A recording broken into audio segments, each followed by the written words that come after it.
नमस्कार, स्वागत है आपका इंडिया न्यूज़ इन खबर में और मैं हूं मनोज कुमार।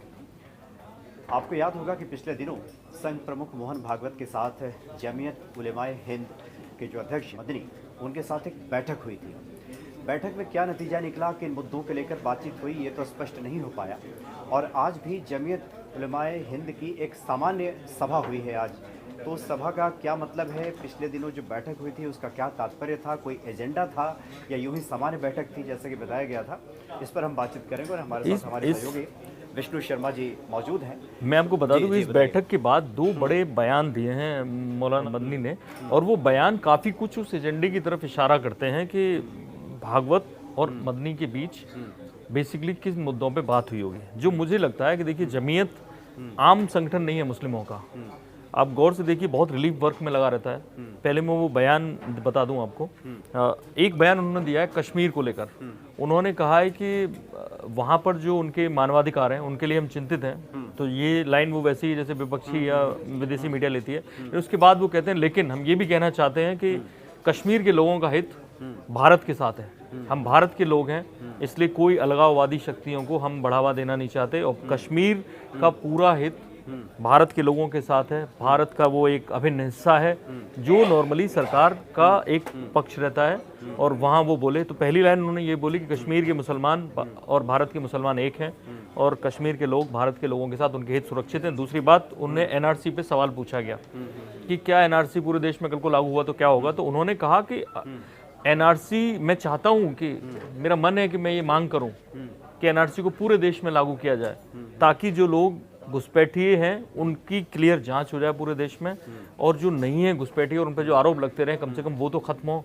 तो एक तरह से टीस भी है और कहीं ना कहीं ये लाइन है जो वो संघ की लाइन ले रहे हैं दोनों ही मुद्दों पर। आप ये सोचिए, एक और मैं आपको एक तीसरा एक डेवलपमेंट पिछले साल का बता देना चाहता हूँ।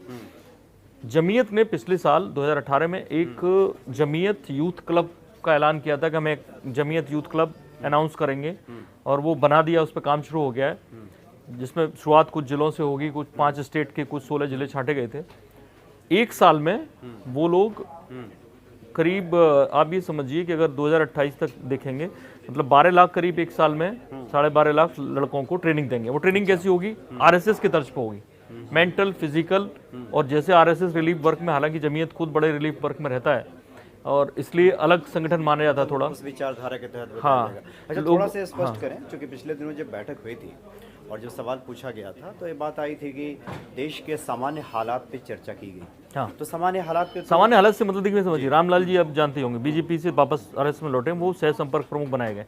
वहाँ जो संपर्क प्रमुख और सह संपर्क प्रमुख होते हैं आरएसएस में, उनका एक काम होता है आरएसएस को लेकर अलग अलग क्षेत्र के लोगों को से मुलाकातें कराना, आरएसएस के बड़े लोगों से, और वो विरोधी भी हो सकते हैं, और उनकी जो मतलब समस्याएं हैं, उनके सवाल हैं, उनको वो बैठ के दूर करना। तो जाहिर है मुसलमानों के नेता हैं, तो उनके ये होंगे कि मॉब लिंचिंग पे सवाल किए होंगे उन्होंने, क्या चल रहा है, ये सब बातें हुई होगी। इसकी तरफ से, आरएसएस की तरफ से कुछ स्पष्टीकरण दिया गया होगा।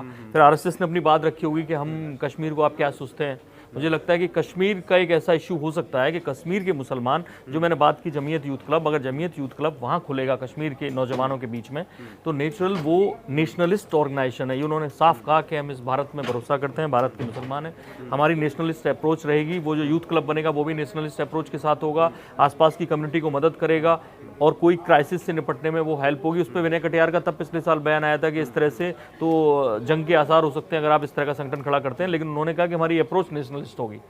अच्छा विष्णु जी, थोड़ा ये स्पष्ट करें, क्योंकि ये दो महत्वपूर्ण संगठन है, आरएसएस, जमीयत उलेमाए हिंद, और दोनों की जो विचारधारा है परस्पर विरोधी भी है एक तरह से। तो ये दो जब प्रमुख आपस में मिलते हैं तो सामान्य हालत पे, जैसा कि आप जिक्र कर रहे हैं, उस पर तो चर्चा खैर हुई।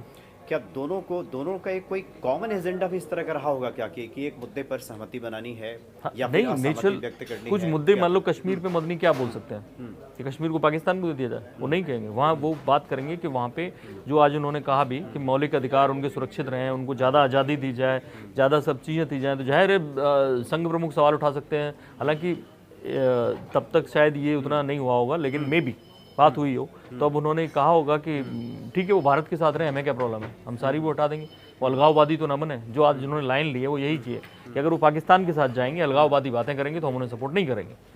तो ये सपोर्ट करने वाली बात है, ये संघी लाइन है, ये कॉमन लाइन है। ये माना जा सकता है कि दोनों की मुलाकात का मतलब कुछ महत्वपूर्ण बिंदुओं पे आपस में सहमति बनना सहमति है, बनाना जिसमें है। कश्मीर और एनआरसी जो दो मुद्दों पे आज उन्होंने बात की है, मुझे लगता है कश्मीर और एनआरसी पर जमीयत और आरएसएस में सहमति बनी है और इसी के चलते उन्होंने ये बयान दिया है।